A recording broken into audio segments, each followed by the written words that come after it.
पाकिस्तान और भारत के दरमियान दो बड़े मुआहदे हुए, जिसमें एक मुआहदा तो पानी का था और दूसरा था नमक का। तय ये था कि जंग हो या अमन, भारत पाकिस्तान का पानी नहीं रोकेगा और ना ही दरियाओं पे मजीद डैम बनाएगा।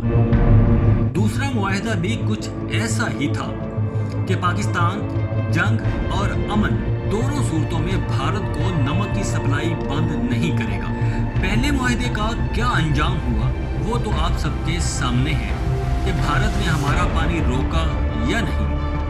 अगर नहीं जानते तो चलें आपको बताता चलूं कि भारत आपको चुल्लू भर पानी देने को भी तैयार नहीं। भारत और मकबूजा कश्मीर से पाकिस्तान की तरफ बहने वाले तमाम दरियाओं पर भारत अब तक सैकड़ों डैम्स बना चुका है और जो पानी इन डैम्स से बच जाता है वो पाकिस्तान पर एहसान करते हुए यहाँ भेज दिया जाता है।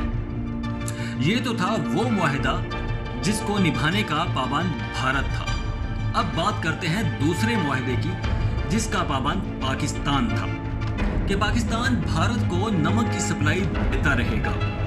हाँ, लेकिन उस मुआहदे में नमक की कीमत के हवाले से कोई शिक मौजूद नहीं थी। हमारा नमक अभी भी कौड़ियों के भाव भारत जाता है और उसके चार्जेस पाकिस्तान इतने भी नहीं लगाता जितना इस नमक को ख्योड़ा से कराची तक की ट्रांसपोर्टेशन का खर्च आता है। भारत हमसे ये नमक ढेलों की शक्ल में लेता है और इसको क्रश करके पीसता है और पैक करके इंतहाई महंगे दामों पूरी दुनिया को सप्लाई कर रहा है। यहाँ हमारा मुल्क कर्जों फाकों में अटा पड़ा है और हम कैसे बेफिक्री से मुआहदा करते हुए खामोश बैठे हैं। क्या हम खुद इस नमक को क्रश करके पैक नहीं कर सकते? और दुनिया भर में कहीं भी पिंक सॉल्ट मौजूद नहीं, तो क्या हम खुद इस इंडस्ट्री को उठा नहीं सकते? अब बात आ गई मुआहदे की, तो सबसे पहला कदम ये होना चाहिए हम भारत को सप्लाई तो देते रहें लेकिन हम सिर्फ उनकी जरूरत के लिए, ना कि इतना कि वो इसे पूरी दुनिया में बेचता फिरे। पाकिस्तान का दूसरा कदम ये होना चाहिए कि हम भी भारत की तरह डटाई पे उतर आए और भारत को नमक की सप्लाई कम से कम कर दें। जैसे उनके पास हमारा पानी रोकने के 101 बहाने हैं, इसी तरह हमारे पास भी 101 वजह हैं कि हम क्यों नमक की सप्लाई कम करें। और तीसरा कदम ये है कि हम भारत को नमक ज्यादा कीमतों पर दें, क्योंकि अभी जो पैसे हम भारत से ले रहे हैं वो तो कौड़ियों के बराबर भी नहीं।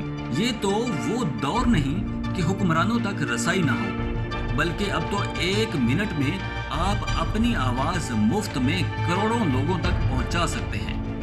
आपकी आवाज सुनकर लाखों लोगों को ये मालूमात मिलेगी और वो भी इसमें आपके साथ बराबर के शरीक होंगे। अब बात करते हैं हमारे अंदरूनी मसाइल की। मसला सिर्फ नमक का नहीं है, मसला फूड प्रोसेसिंग ना होने का है। हम हर साल करोड़ों की खजूर दरामद करते हैं, हमारी अपनी अरबों रुपए की खजूर महफूज ना होने की वजह से ज़ाया हो जाती है। समंदर से पकड़ी जाने वाली तकरीबन आधी मछली खराब होती है। यही हाल हमारी सब्जी और फल का है। हम ज़राअत में दुनिया से कम 50 साल पीछे हैं। अपनी ज़मीन की सलाहियत का सिर्फ 20% फसल हासिल कर रहे हैं। ज़राई आमदन का बड़ा हिस्सा तो मिडिल मैन हड़प जाता है। बेचारे किसान के हिस्से में तो सिर्फ फाके ही आते हैं। अगर खाम माल पर दुख है तो सिर्फ नमक ही क्यों, हम तो अरबों रुपए का संगे मरमर कौड़ियों के मोल बेचते हैं। हमारा सोना, तांबा और दूसरी धातें खाम माल में चाइना को जा रही हैं। उसका मातम कौन करेगा? मुहिम चलानी है तो तरजीहात की सिमत भी दुरुस्त रखें, वरना इन मगरमच्छ के आंसुओं की कोई औकात नहीं।